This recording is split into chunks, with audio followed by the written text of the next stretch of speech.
Welcome to another episode of Gamecocks Talk with Captain Will. I am your man, Captain Will. Make sure you like, make sure you share, make sure you subscribe to Gamecocks Talk with Captain Will so I can continue to bring you that gospel of Gamecocks every single day. Every single day, y'all. Thank you for tuning in on a game eve before we take on the Maryland women's basketball team in Alabama. It's going down tomorrow night, actually tomorrow afternoon with the time change. In Alabama, it's going to be about 4:30, 4 o'clock. Oh, this time change stuff is going in the time zone and changing up all that stuff. But regardless of the fact, South Carolina is moving on to the Sweet 16 to take on this basketball team coached by Brenda Freeze. Ladies and gentlemen, you are now rocking with the best. And since you're rocking with the best, come around with your man, Captain Will. Hey, again, thank you for tuning in. Thank you for chopping up with me on this Thursday night. I appreciate it. Thank you. I can't say it enough. Make sure you hit that notification button when you subscribe so you can find out and know when I actually go live. So South Carolina is taking the center stage tomorrow against Maryland. South Carolina plays at 5 o'clock. It's going down. Can't wait for this basketball game. I can't wait for the team to create its own legacy. And because South Carolina has been on the last 10 years, of this basketball team, South Carolina has been straight up balling. Carolina's 317 and 35. You do the math, that's 90%. Carolina's won 90% of those basketball games. That is sensational ball. And we can peel back the onion a little bit more because the three-time national champions, 2017, 2022, 2024, and getting ready to win in 2025.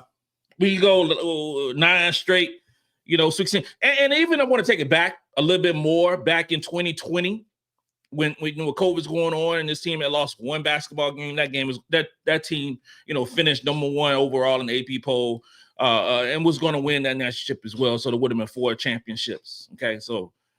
But that number 4 is coming real soon.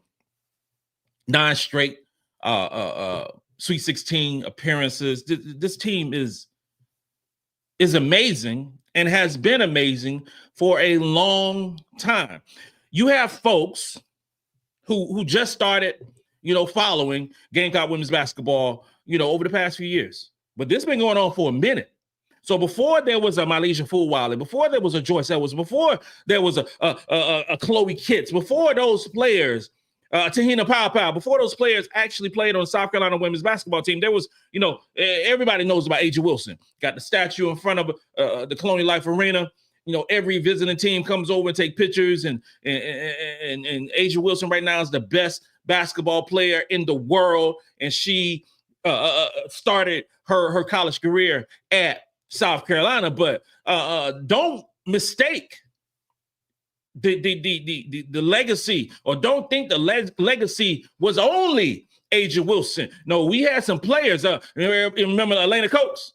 You remember Elena Coates, who was dominating at the University of South Carolina? You remember Tiffany Mitchell, who has her jersey up in the rafters at the University of South Carolina? Khadijah Sessions, who was the point guard extraordinaire for the South Carolina women's basketball team for years, and now is an assistant coach. And I see her moving up a little higher with Winston Gandy accepting a job at Grand Canyon University. And what's cool about Winston Gandy, he is still coaching the guards for this basketball team throughout this tournament. He'll go to his new job soon enough, but right now he is still a Gamecock. Okay, Ty Harris, who snuck into the arena last game. Ty Harris was a tremendous basketball player. It just goes on and on. Alicia Gray only played 1 year. Kayla Davis only played 1 year. champions. This thing been going on for a long, long time. I can talk about Kiki Herrick and Mad Kiki. I can talk about Zaya Cook and Destiny Henderson. I can talk about Bree Bill, Leah Boston, Camila Cardoza. So many great basketball players at the University of South Carolina. And it's only going to be more and more and more. It's so cool. It's so cool to have like a lineage of players that came through the halls or played in the gyms of the Colonial Life Arena. And if we go to the players that I talked about, majority of those players play in the W. Matter of fact, all those players played in the W either a short time or a long time. This program produces pros, cultures, pros, build pros for the WNBA.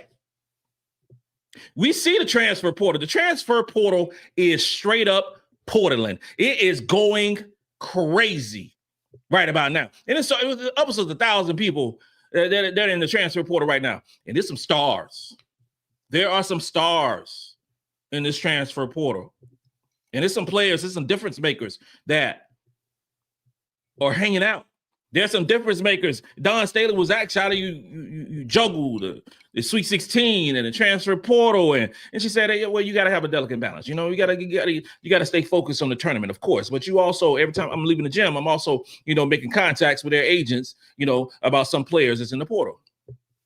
Now we can speculate, we can surmise, we can say whatever we want to say in regards to who we think is going to be a potential offer or who's going to sign the dotted line in the transfer portal coming to the South Carolina women's basketball team. But I will say this right here.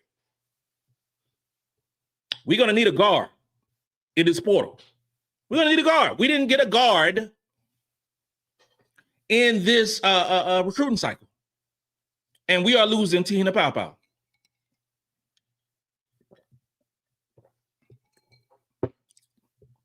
That's a fact. That's a fact. Now, we had an entry. We had an entry into the transfer portal on today, and it was a young lady from Florida State. Y'all might have heard of her. She's led the country in score. This young lady also played AAU basketball. Well, I take it even a little further back. This young lady played high school basketball with one Raven Johnson, and then played AAU basketball with the likes of Raven Johnson, Molly Jaful-Wiley, Joyce Edwards. All of them played on FBC United, which is a powerhouse AAU team, AAU organization. Ashley Watkins. It just goes on. And Camila Cardoza played for FBC United. It just goes to show that everybody ain't always happy in certain situations, right? And you have in the transfer portal, if you will, creates so many different things. So many different things. This NIL money creates so many different things. And Tania Latson can go anywhere she wants to go. She's going to command a large sum of money, NIL money. But she averaged 25 points per basketball game for Florida State. We could dream of her joining Raven Johnson and winning championships again like they did in high school. Raven says she's talks to her a lot. Got her ear. Told her we can run this thing back next season. Now, until today, Raven haven't said anything about yay or nay. Am I going to the W? Am I going to come back for the 5th year? But when it was reported, it was said that, you know, Ray said that we can run this thing back next year. It was like, well, did Raven just say that she coming back next year? And will Tania, she join Raven in South Carolina women's basketball team next season? We can all speculate. We can all wonder. We can always hope. We can hope because honestly, you want talent to come in, and with Tina Pow leaving, yes, you want some talent. And they have a history. She has a history of playing with multiple Gamecock players. That would be nice. That would be nice. And it's definitely something to look into over the future. We will get a guard. Will it be her? We will see. Cody McMahon from Ohio State, 6 foot forward, averaged about 16, 17 points, you know,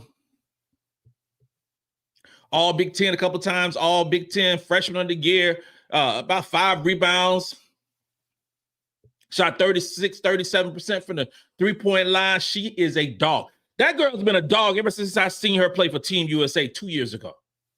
2 years ago. I was like, who is this girl?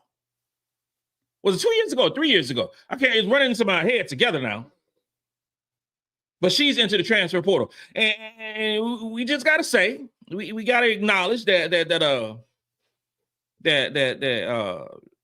she's getting fillers from, you know, obviously multiple teams because she is a terrific player. And until today, when she came into the portal a couple days ago, but until today, she was the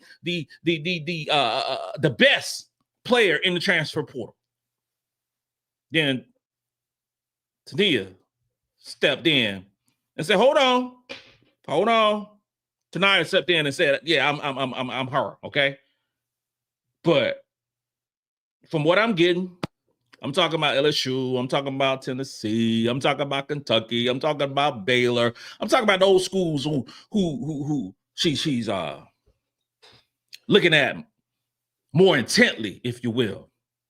I see her fitting in with LSU right off the bat. I think she'll be a plug and play player for them, and especially with Anissa Morrow going to the W and be a top 7, top 8 pick in the WNBA in a couple of weeks.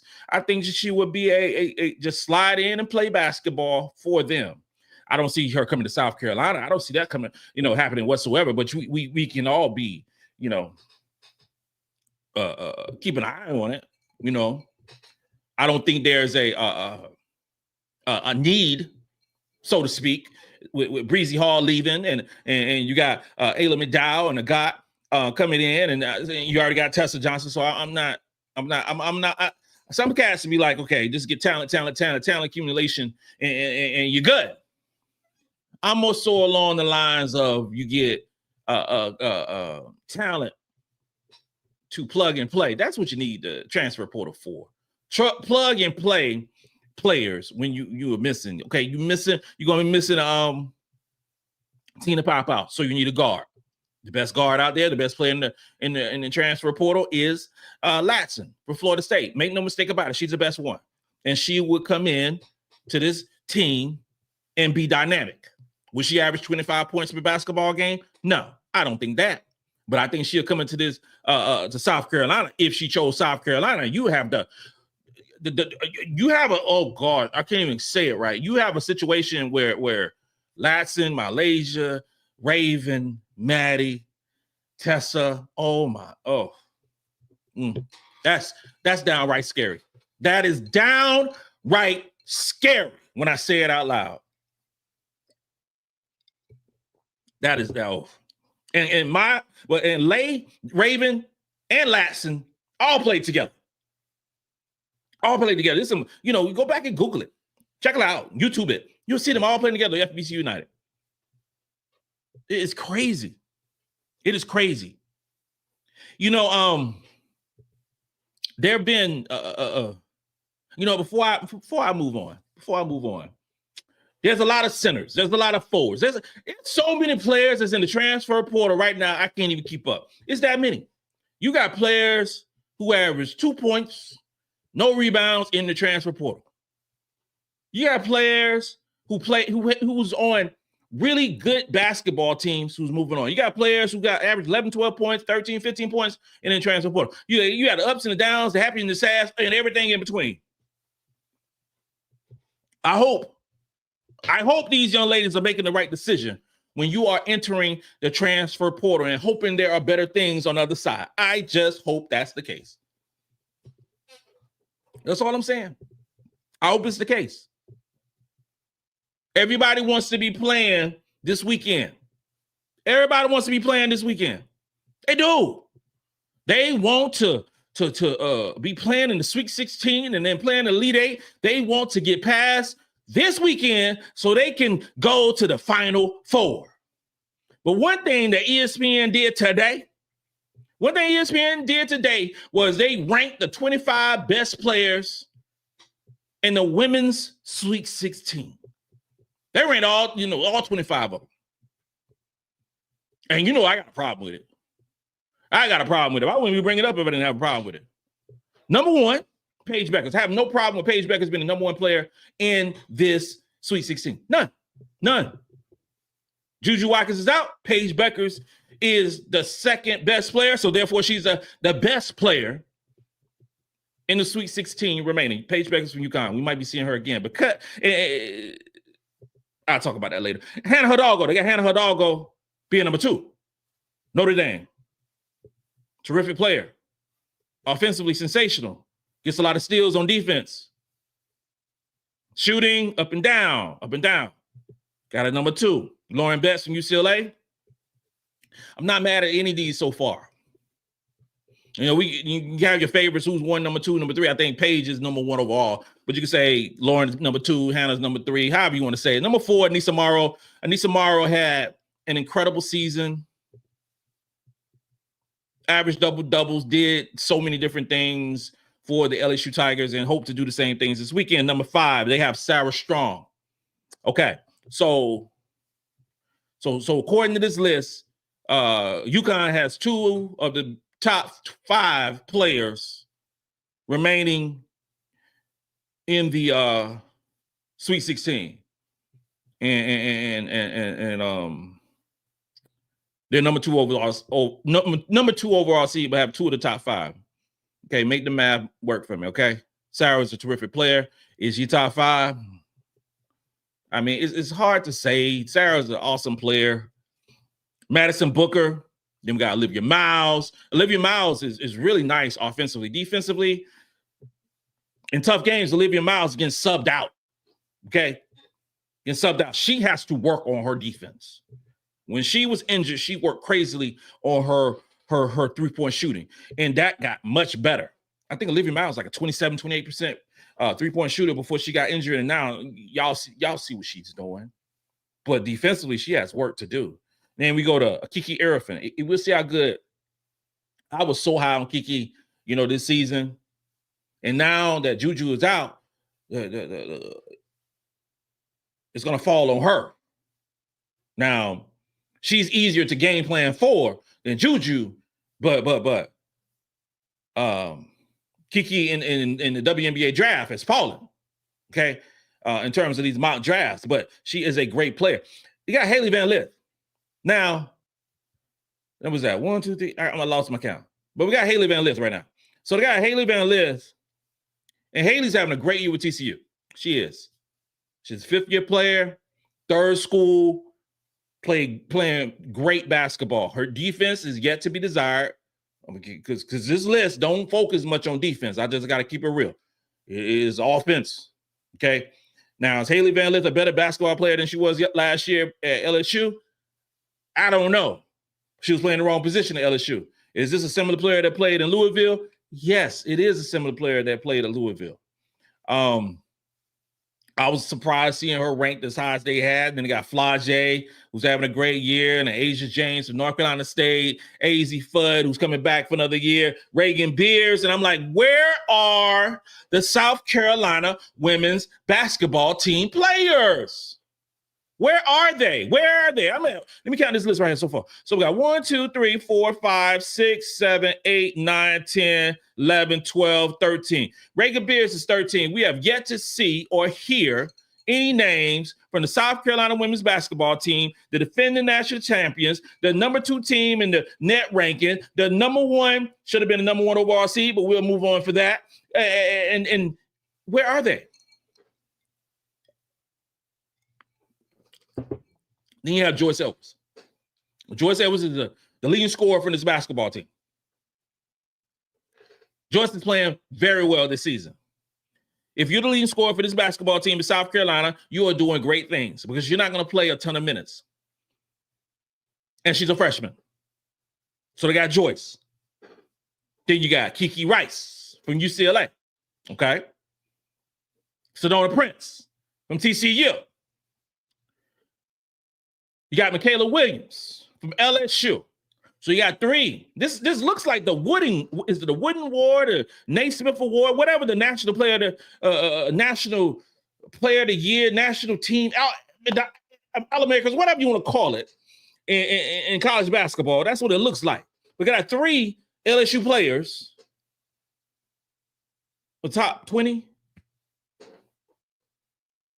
Again, this list reflects many things. Number 1, it reflects that you're playing a lot of minutes. Okay, that's taken into account. So because you're taking the stats, and even with the way ESPN did, they listed the box score. They listed, and not just the box score. They just listed the points, the rebounds, and assists. That's all they listed. They ain't list field goal percentage. They ain't list 3-point percentage. They ain't list any defensive stats. They ain't list offensive ratings, defensive ratings. They didn't list stop percentage. They didn't list, any of those things, steal percentage. They didn't list any of those things, offensive rebounding percentage, defensive rebounding percentage, none of those things. We just look at strictly points, rebounds, and assists. You can't do that. You can't do that when you're trying to quantify, you're trying to say who are the best players left in the Sweet 16. You just can't. And then you got Malaysia Fulwiley after Michaela Williams. Malaysia Fulwiley averages about 21 minutes per basketball game. Are you trying to tell me that these other women that is ahead of Malaysia Fulwiley are better? Are you trying to tell me that? Offensively and defensively. Is that what you're trying to say? There is only a couple players on this list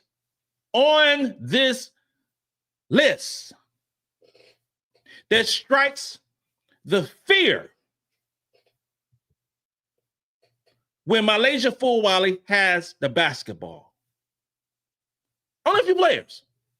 Only a few players. I have problems with this list. I have problems with it. We got Joyce. We got Malaysia. Okay. Then we go to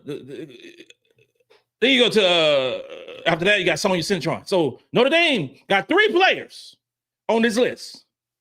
All those players play a lot of minutes. LSU got 3 players on this list. All those players play a lot of minutes. UConn got 2 players on this list to play a lot of minutes. Madison Booker. And I could go on about Texas. Texas was the number 1 overall seed for a long time in this tournament. But I'm going to let the cat out the bag. Texas only got 1 player on this top 25 list of the best remaining players. Really? Really? They got Talasia Cooper, Tennessee, Cheyenne Sellers from Maryland, Sanaya Rivers from North Carolina State. Then they got Chloe Kitts from South Carolina. Okay, so we at 23 right now. And they got Chloe, number 23 out of the top players, top 25 players in this Sweet 16. Okay. I have a problem with all this right here. All this mess. All of it. Chloe Kitts has been the best player on South Carolina this whole year? Is she our leading scorer? No. Is she our most dynamic player? No. She's our leading rebounder. She's our first or second best post defender. She's our best offensive rebounder, best defensive rebounder. She's shooting 80-some% from the free throw line. She's shooting about 55% from the field, around that same amount in 2-point percentage. She's one of the better offensive and defensive player combinations in the Sweet 16. But do you have her ranked 23rd? 23rd? They got Asaka Lee from Kansas State, that big center, number 24, and they got Sundale for Kansas State, 25th.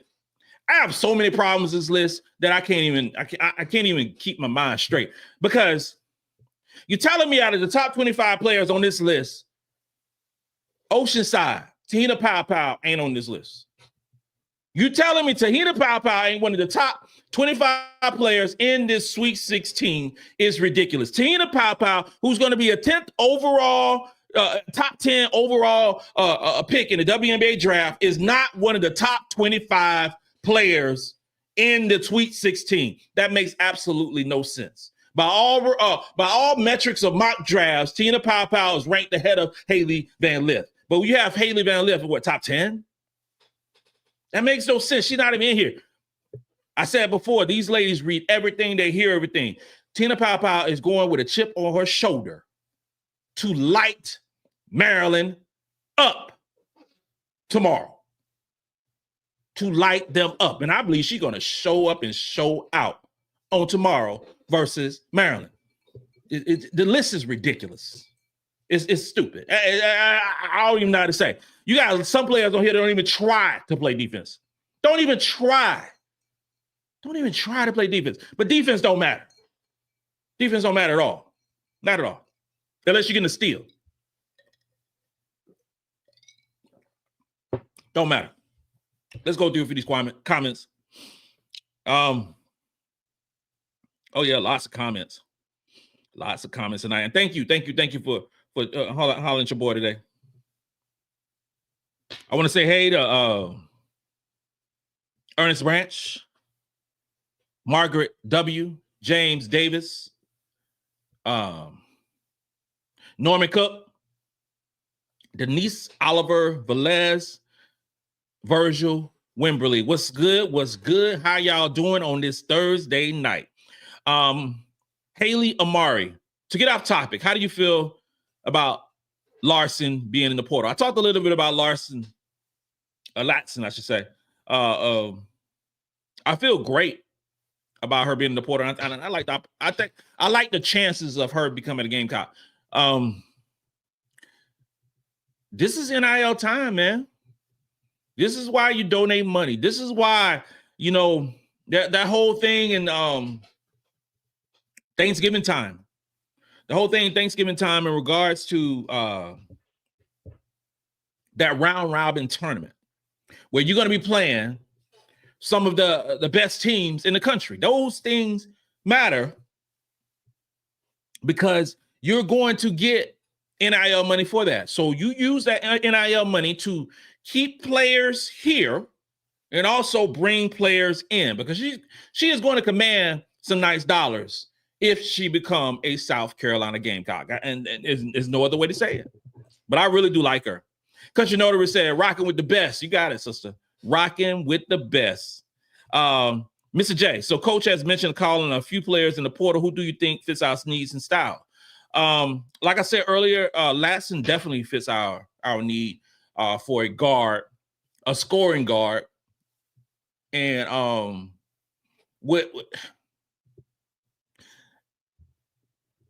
not a fan of using the portal to try to win a championship per se, but I believe that Latson should have came to South Carolina in the beginning. I'm just keeping it real. She should have joined Raven coming to South Carolina. That should have happened. I think it's something that I think it's going to happen. I think, and I'm saying that ahead of, I might be saying it out of turn, but I believe it's going to happen. I think she's going to become a Gamecock. Now, how that affects the rest of the roster, we'll see. But I think the stars are aligned for her to become a Gamecock. Now, we are going to miss Sanaya Fagan. We're going to miss Sanaya Fagan. She's going, by all accounts, probably be a second-round pick in the WNBA. We're going to miss her. But you can honestly say that Sanaya Fagan is getting replaced by Ashlyn Watkins. You can legitimately say that. And you can also say that Ashlyn Watkins is a better player than Sanaya Fagan. You can say that too. So if Ashlyn Watkins is Ashlyn Watkins before the injury, we won't miss Sanaya Fagan moving on to the WNBA. So is there a real big need? That's the question. Is there a real big need for South Carolina to get a big next year, or in the next couple months, I should say, in the transfer portal? If it's somebody who can contribute, if it's legitimately somebody who could contribute and provide depth on the bench, we hearing so much about a 6'4" player from Wisconsin. We're hearing a lot about her, like how she would fit in with Gamecocks. She averaged great numbers there. I just got to see it. I have to. I'm not gonna. Cause I mean, say if she comes to South Carolina, because you averaged those numbers at Wisconsin, do we think she could average those numbers at South Carolina? Do you think she's better? Do you think she's better than Joyce? Do you think she's better than Chloe? Do you think she's better than Watkins? I don't know. I don't think so. She just averaged more, better numbers at a previous school. I don't think it's with Ashlyn Watkins' injury. I don't think there's a need to immediately get someone who we might perceive should start for South Carolina or get substantial minutes. Because I'm not gonna say start no more. That's a bad word by us because it don't really matter, because most of the players who play average between 20 and 26 minutes anyway. So I'm not gonna say start. So contribute to this basketball team. Is she that type of player? I don't know. We'll see.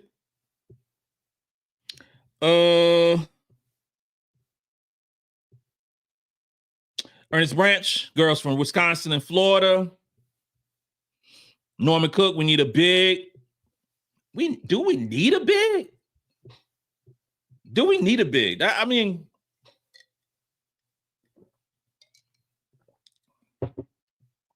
do we need a big? And if the big, I'm all for getting a big. I am all for getting a big. But if you're going to get a big, you get a big who can contribute, who can actually compete against these young ladies. Chloe and Joyce are going to start for South Carolina next year. That's happening. And I can't wait for it. I can't wait for it. Those who are going to start. And you got Watkins being that third big. And all of them going to play similar minutes. And then after that, you got Miriam Dada, you got Adele Tack. And both of those players are going to be better next year. I'm not so keen about getting a big. I'm more so keen about replacing Tina Pow. I think that should be our focus. I think our post is going to be straight up sick next year. I think the same way the strength of this basketball team is Chloe, Sanaya, and Joyce. I think the strength of this basketball team in next season is going to be Joyce, Chloe, and Watkins. Defensively, that's going to be crazy. Offensively, good luck. Good luck. I think we need a proven talent. I think we need a proven talent at guard to come to this basketball team and get proven minutes. That's what I believe.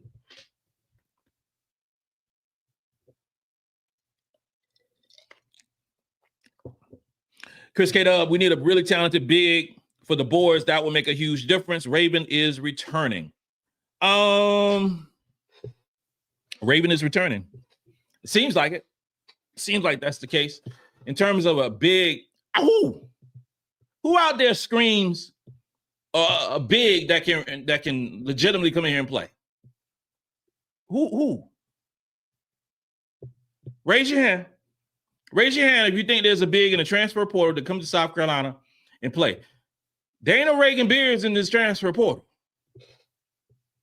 There's not. There are some solid bigs who got, good minutes or good rebounds at certain teams. But I don't see it yet. I don't see that yet. NK, I don't see how Latson fits on next year's roster. Malaysia and Tessa will be starting. Not to mention if Raven comes back plus Mouse. She has game, but I don't see how it works. That NK.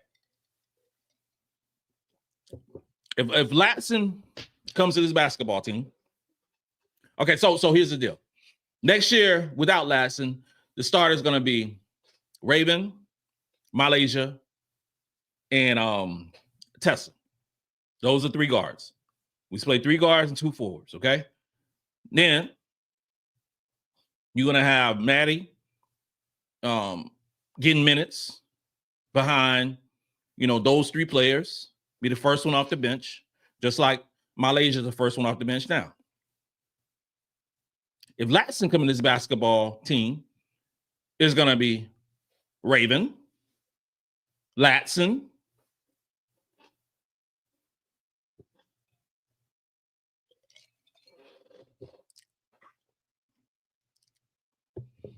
Full Wally, Joyce, and Chloe. I don't think if Latson come in this basketball game, we're going to go to a true 3-guard lineup, not a 6-foot wing or a 6'1" wing, and then you're going to have Tessa and Maddie coming off the bench to support both positions. You have to have. If you have the opportunity, this is the thing. If you have the opportunity to get the leading scorer in college basketball right now, if you have the opportunity to get her on your team, who's played with Joyce and Lay and Raven, you have to get her if you have the opportunity. And then you let competition takes over and you see what happens. You see what happens. You're not going to turn away talent. Proven talent. You're not going to do that. Maddie, I believe, is going to be a terrific basketball player.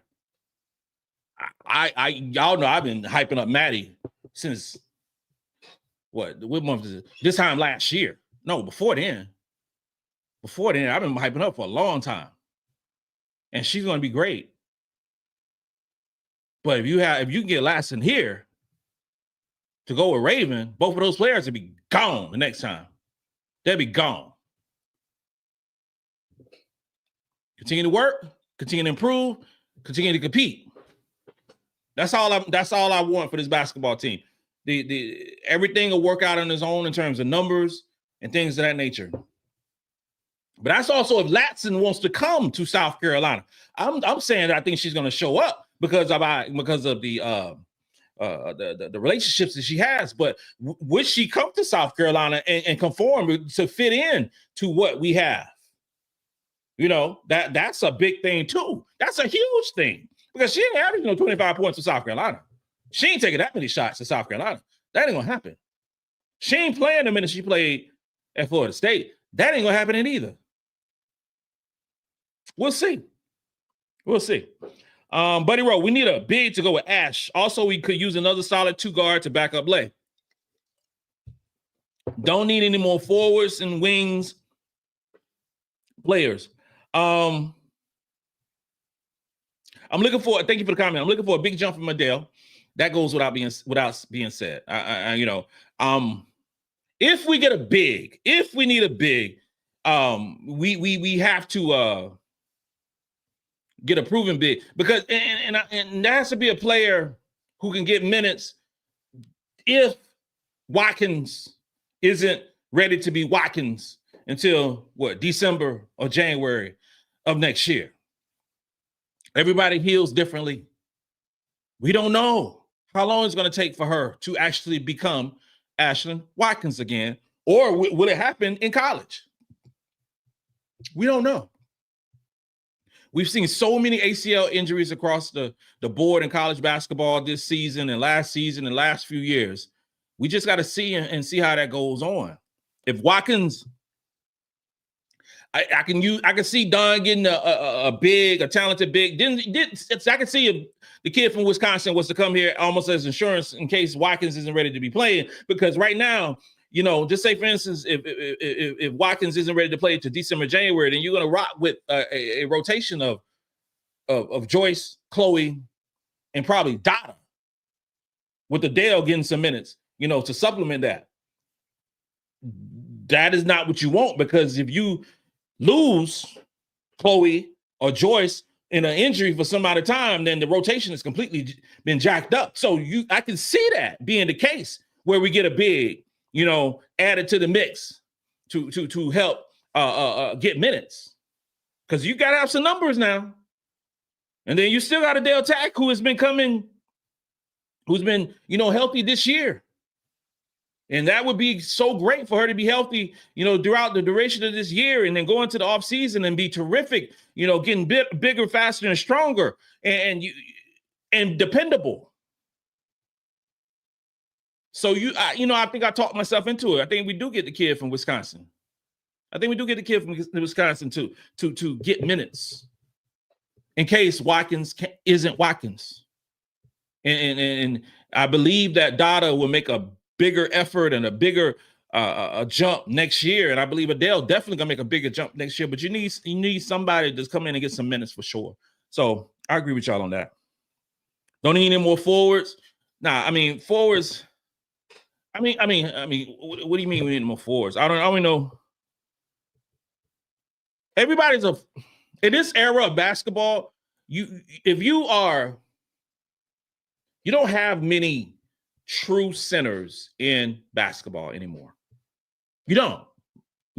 What you have is a lot of versatile 6'4", 6'3", 6'2" players who can defend multiple positions. That's what you have.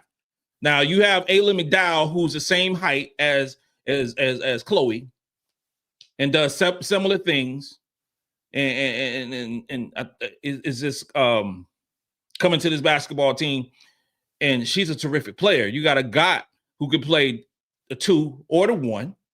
I think obviously in this basketball thing, I think she'll play the 2 or the 3. But she's a talented basketball player, and you got Ashlyn, who's 6'3", and you got Joyce, who's 6'3". The traditional big is very uncommon now for basketball teams. You have some talented bigs like a Lauren Betts, who's coming in, who's been doing terrific things. You got a sister who's 6'4", who's coming in. You got the big kid from Kansas State. You got but they're not like an abundance of them. You don't have an abundance of those players who say, I am a legit, really good post player, and I'm 6'5" or 6'6". You don't have that many of them. Very few. Very few. And if you look at the teams that's still in there, UConn don't have one. Carolina don't have one. UCLA does. Texas, I don't think Taylor Jones gets the credit that she deserves. Oldacre is 6'6", but obviously, I guess ESPN don't think they're really good players because neither one of them are listed in the top 25. So, Notre Dame doesn't. Southern Cal doesn't. I can just go on and on and on in terms of players who 6'5", 6'6", who are dominant. What you see is a whole lot of versatility in players who 6'3", 6'4", who can guard and can rebound and get out on the breaks. Chris K. Dub, we need twin towers, but we would settle for one. I don't think we need twin towers. I don't think so at all. Because you get twin towers, then who's the twin tower? So who are you gonna sit? And in terms of recruiting, They got, in the class of 2026, I want to say there's one player who's 6'5" or bigger in the top 25. And that's Big O from New York. There's not a lot of them that comes in. I don't want just size. Because if we play two bigs, think about it. This is a new era of basketball. You got a lot of teams playing 5 guards. You got a lot of teams playing 4 guards and 1 forward. You get 2 6'4", 6'5" players, true post players who can't guard those fast wings. We're in a situation. I love that we have right now. I love the way we have, because you got players who can switch multiple positions. You got players with long arms can jump and can score. I love how we are right now. Love it.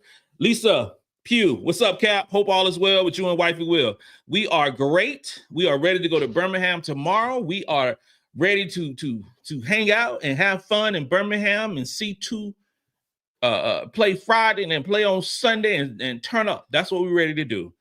Thank you for asking. Mr. J, when I saw the list, I knew Cap was going to have a conniption. I like that word, conniption. Yeah, it's just crazy to me. It's just really crazy to me. There's an update. There's an update of the women's national championship odds. And it was updated after the Sweet 16 was announced. Okay. So going before the Sweet 16 was announced and after Juju Watkins' injury, a lot of things changed in regards to the odds, the betting odds, if you will. So UConn is now the overall favorite to win the whole thing. They are the overall favorite to win the whole thing. They are a plus 170. A plus 170. Stay with me now. Like, Cap, what is a plus 170? Because like everybody don't pay attention to odds, and everybody don't do those things. Everybody don't bet like you do. Well, I'm just going to explain to you. So if you're a plus 170, and that's what UConn is, you take $100 and you take UConn. That means you win $170. That's it. Plus 170. That's how it's explained. So UConn is in the same bracket as Southern Cal. Southern Cal, obviously, lost Juju Watkins. So Vegas thinks they have a much easier path to the Final Four because Juju is not there, and thus Southern Cal would be much easier to beat. And then they only got to play to get to the championship game is beat potentially UCLA. Now, with UConn being the overall favorite now, they are playing Oklahoma, and against Oklahoma, they're favored by 14.5 points. Okay? So they are an overwhelming favorite to beat Oklahoma. Number 2 is South Carolina. Carolina is plus 190. Not far behind UConn, of course, but what it tells me is Vegas believes that UConn and South Carolina are going to meet in the championship game. They think that UConn is going to beat UCLA if all things remain even, and South Carolina is going to beat Texas to meet in the championship game. And with UConn having the overall edge in terms of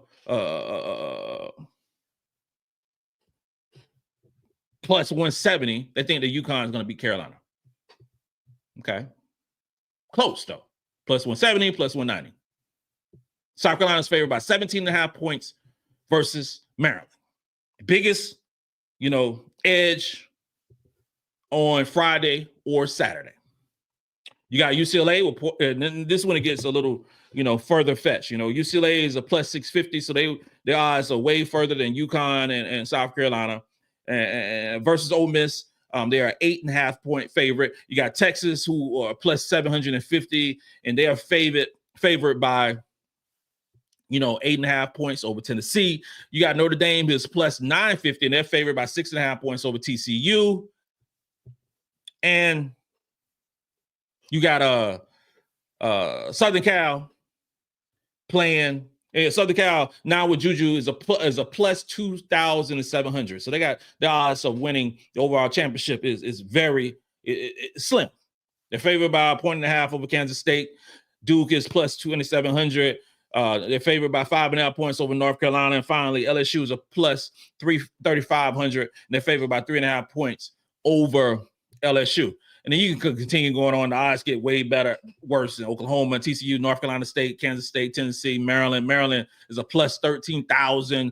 And the biggest, underdog is Michigan State, which is a plus 50,000 to win the NCAA tournament. So this is what I'm saying. So for this weekend, UConn most likely going to beat Oklahoma. Bet. They are favored by a lot. It'd be a huge upset if they don't. Carolina, huge favorite over Maryland, should win that basketball game. And UConn should play Southern Cal. And South Carolina should play Duke on Sunday. Okay?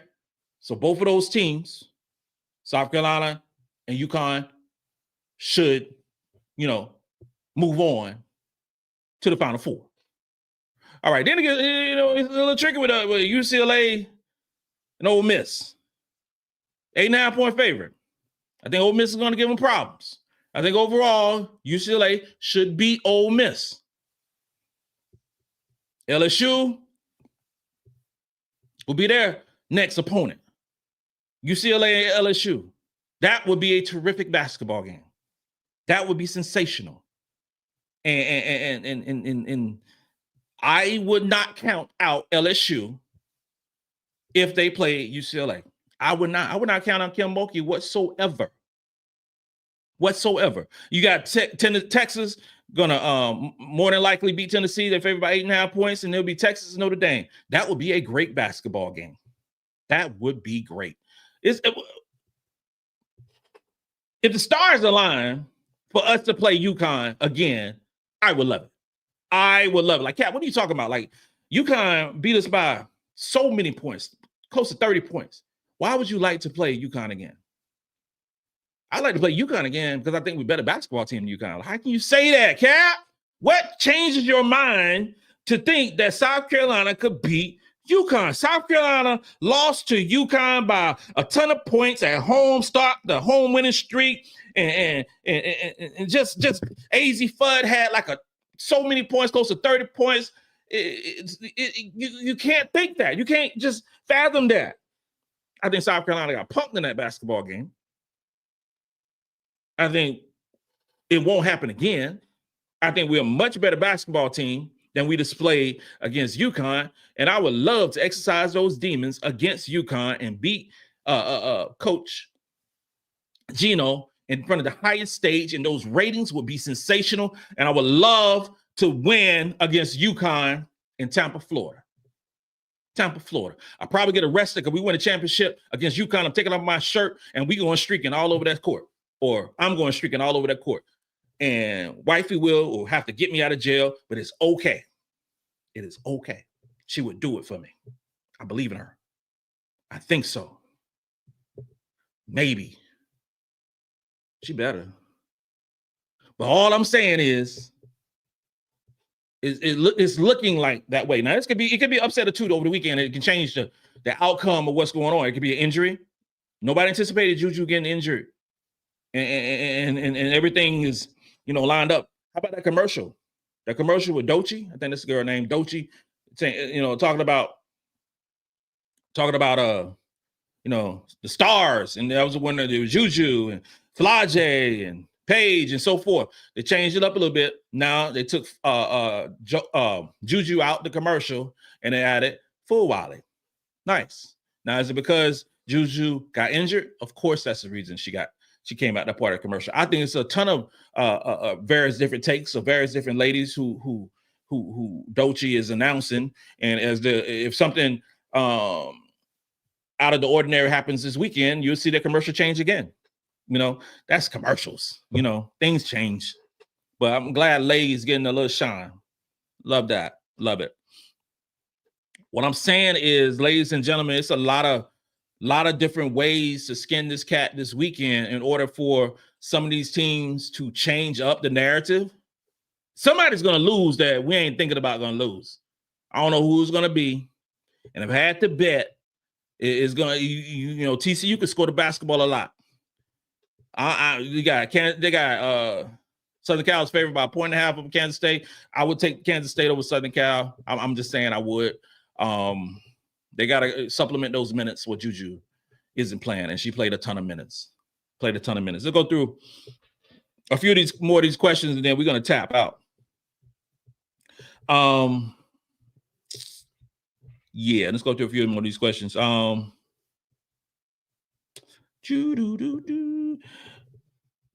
Vic B, our ladies need to show them. You got that right. Thank you for being a member. Adam Ritter, Cap. Campton, I'm a tiny bit nervous. You're always nervous. How do you think we can stop the guard play? Like they shoot threes well. How can I say? I don't think we're going to stop Maryland from scoring. I don't think we're going to stop them. I think we'll slow them down, but I don't think we can stop them per se from scoring. They can score the basketball, and they're going to score the basketball tomorrow. But Maryland can't stop us from scoring. Our offense is better than Maryland's offense, and our defense is way, way, way, way, way better than Maryland. I'm anticipating a high-scoring game. I'm anticipating South Carolina score 100 points plus in this basketball game. And then Maryland's going to play high pace. Brenda Freeze plays the same system she's always played. And it's going to be an exciting basketball game. I'm looking for multiple players on our basketball team to put up astounding numbers. And when it's all said and done, Carolina will cover the point spread of 17.5 points. I expect us to win by 19 to 22 points against Maryland, and because their defense is poor. And defense is poor. You got a good case of two really good offenses and one really good offense, and one really good defense and one defense who is below average. So, Karen Richardson, hey fam, no worries about that list. We're trying to get to Tampa four time. Let's go. Ring, ring, ring, ring. You got it. Can't wait. Norman Cook, Captain Will. They should be no surprise. They always slight soccer around South Carolina from their list. You got that right, man. NK, those lists are only about impressive looking offensive stats and not analyzing impact, winning, or defense. You are so right.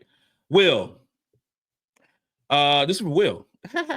Will South Carolina take a hit in the recruiting, Cap, with losing its new assistant coach? And who do you think should backfill his spot? Okay, you got 3 questions, so let's break this down. Okay, with Winston Gandy leaving, who do you think should backfill the spot with? I think that person is Khadijah Sessions. I think Khadijah Sessions will take that spot. I think that she's been in the system long enough to take that spot. As far as recruiting, I don't think it hurts recruiting whatsoever. When championship teams lose jobs, assistant coaches, they're supposed to. If you have a championship squad, that means that your assistant coaches are doing right. You see it in football all the time. You see it in a lot of cases in basketball too, where assistants are promoted to take head coaching jobs because they've learned from the best. They don't want to be an assistant coach forever. They want to go and be a head coach themselves. And Winston Gannon got it, and shout out to him. And if not, Khadijah Sessions, if she remains in the position she has, I think there will be an abundance of talented offensive minds to coach these dynamic guards soon. I think that Don would have a laundry list of potential coaches that will would love to come to South Carolina and have the opportunity to coach against coach the best players and play the toughest schedule and challenge themselves. Now, your second question: the South Carolina alum or proven commodity in the coaching ranks? Yep, that's what. Yep, that's what we talk about. Khadijah Sessions. And finally, what portal player do we need? Carol. Okay, let me be clear with this. And great question, Will. Great questions, I should say. Carolina doesn't need anybody in the transfer portal. I want to be clear about that. We don't need no one. Okay. Getting someone in the transfer portal or getting a couple players in the transfer portal is a luxury item for Carolina. If we don't get anyone in the transfer portal, South Carolina will still be either favored to win the championship or be in the top 3 to win the championship next year, especially if Raven Johnson comes back. So you just say we don't get anybody to come to South Carolina next year. South Carolina will have Raven Johnson, who's a McDonald's All-American, Malaysia Fulwiley, McDonald's All-American, Tessa Johnson, McDonald's All-American. That's starting 3. Joyce Edwards, McDonald's All-American. Chloe Kitts would have been a McDonald's All-American, but she showed up early, still a 5-star recruit, so we're going to call her McDonald's All-American. Okay, that's the starting 5. That's 5 of them right there. Coming off the bench. Okay, you got Maddie, McDonald's All-American, 5-star recruit. That's now we got 6 players. You got Ayla McDowell, McDonald's All-American. 7, Agat McCurr. That's 8 McDonald's All-Americans. Okay, you got Ashton Watkins returning from injury, McDonald's All-American. So we up to 9. Then you have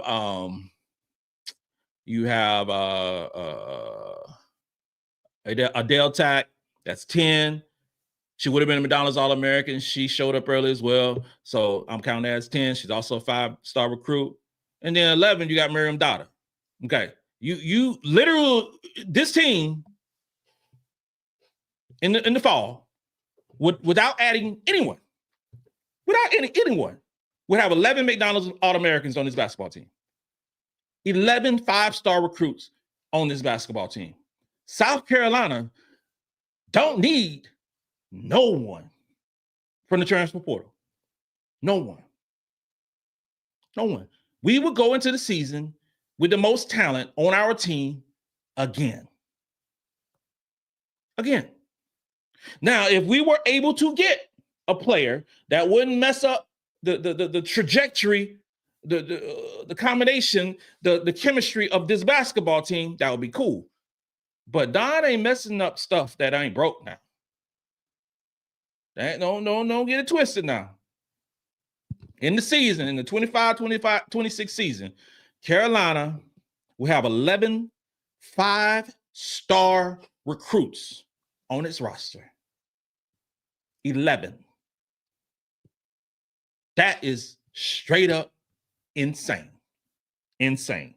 Chris K-Dub, should I say. Chloe doesn't get enough credit. She's getting the most rebounds team-wise. I am straight up baffled. Of the buffoonery of Chloe Kitts not getting the credit that she deserved. Only way Chloe Kitts get the credit she deserved was just like the SEC tournament when she was the MVP. You know, that is where you stand on business. And we cut down the nets in Tampa and holding that trophy up. Because we cut down those nets in Tampa, it's gonna be Joyce or it's gonna be Chloe.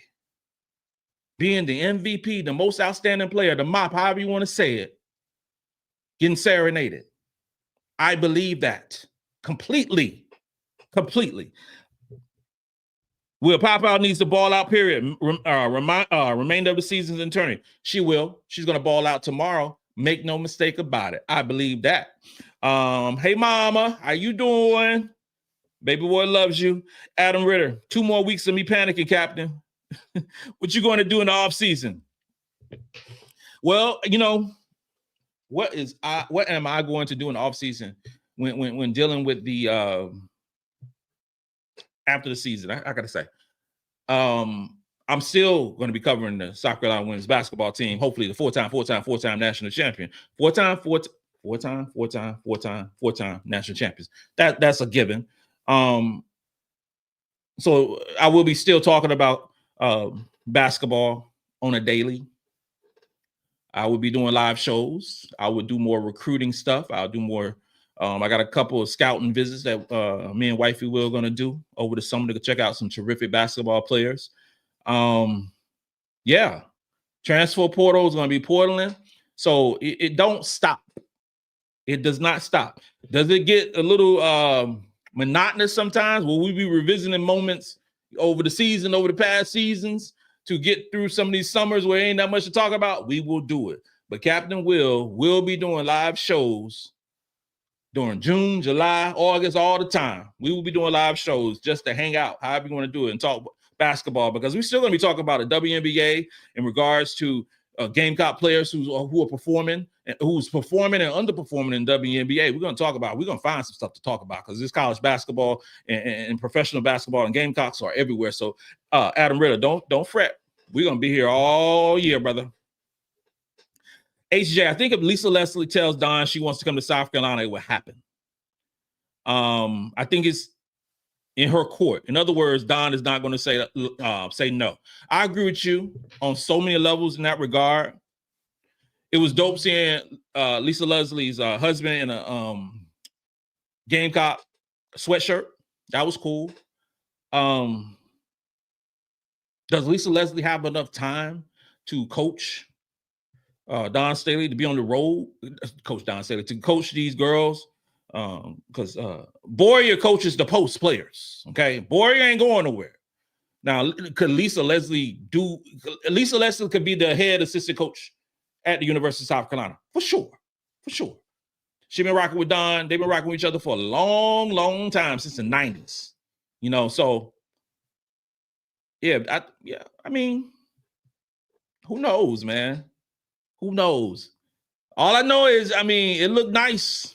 It looked nice with Don turning around and smiling at Lisa Leslie when we had a great play, when Adele scored a couple of times, smiled at her, and she mouthed the words, "I told you," to Lisa Leslie.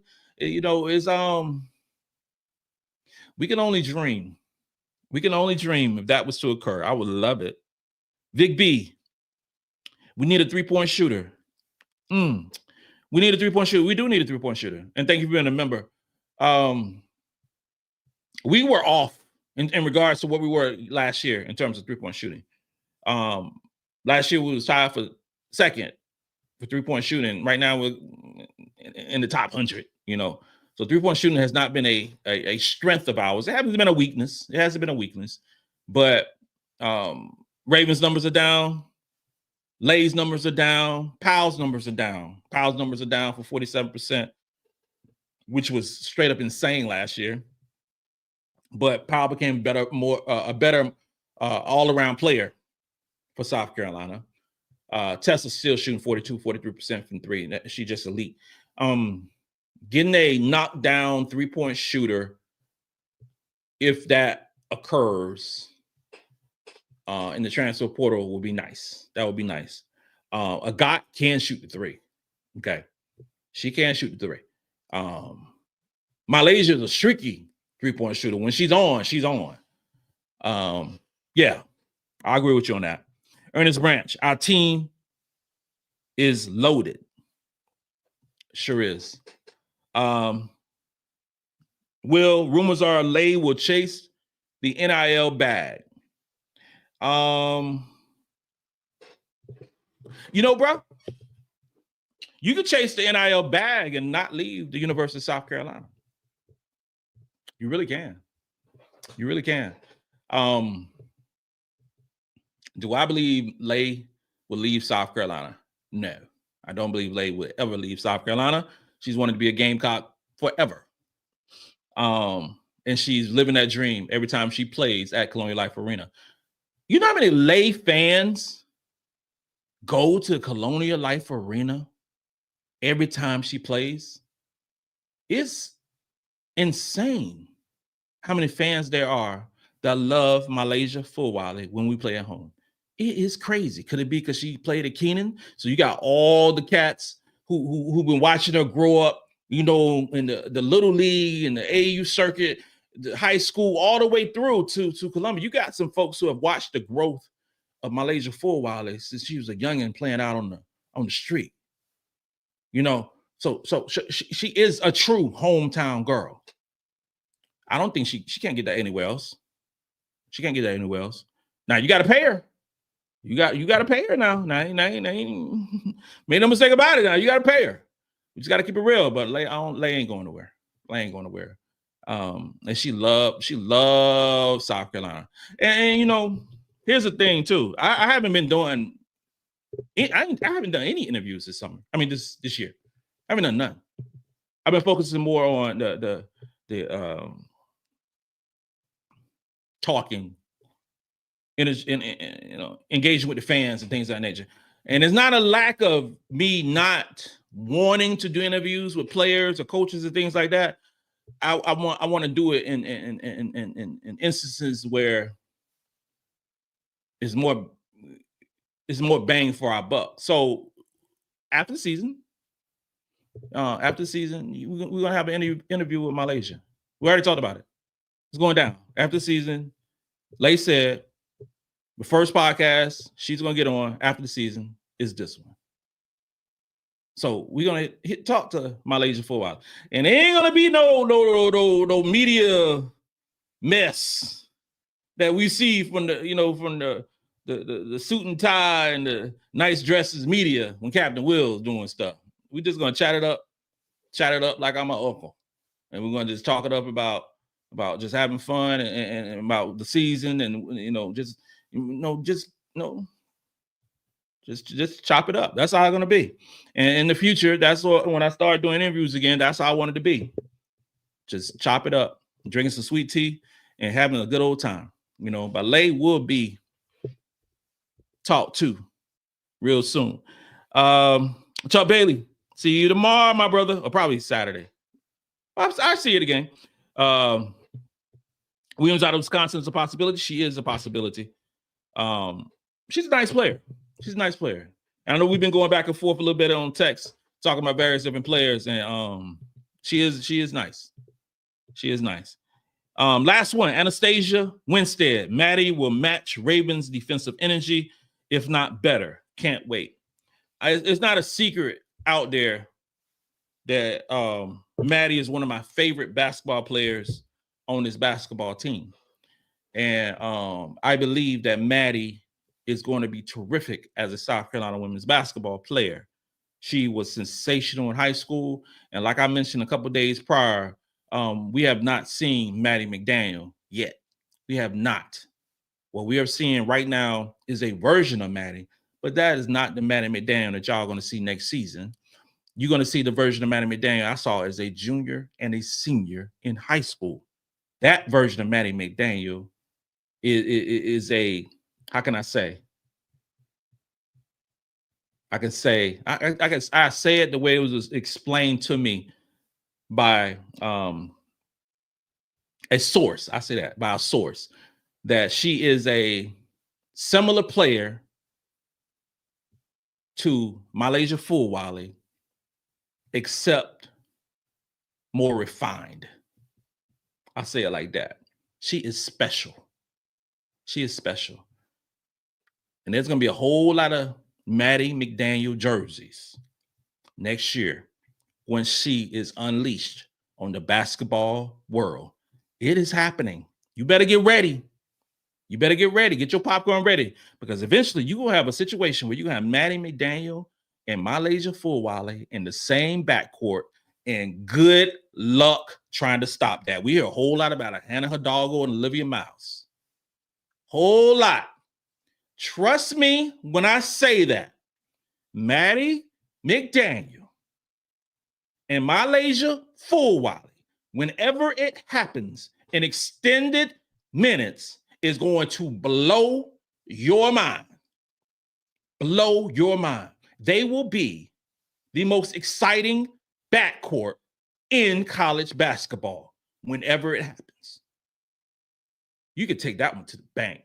That's the truth right there. And with that being said, this concludes another episode of Gamecocks Talk with Captain Will. I am your man, Captain Will. Make sure you like, make sure you share, Make sure you subscribe to Gamecocks Talk with Captain Will so I can continue to bring you that gospel of Gamecocks every single day. Ladies and gentlemen, you are now rocking with the best. And since you're rocking with the best, come rock with your man, Captain Will. We got a good one this weekend. It is going down in Birmingham. I can't wait to chop it up with all y'all. Hit me up, email me, DM me, all those cool ways. Let's have fun in Birmingham. Let's go. Let's go. Let's go.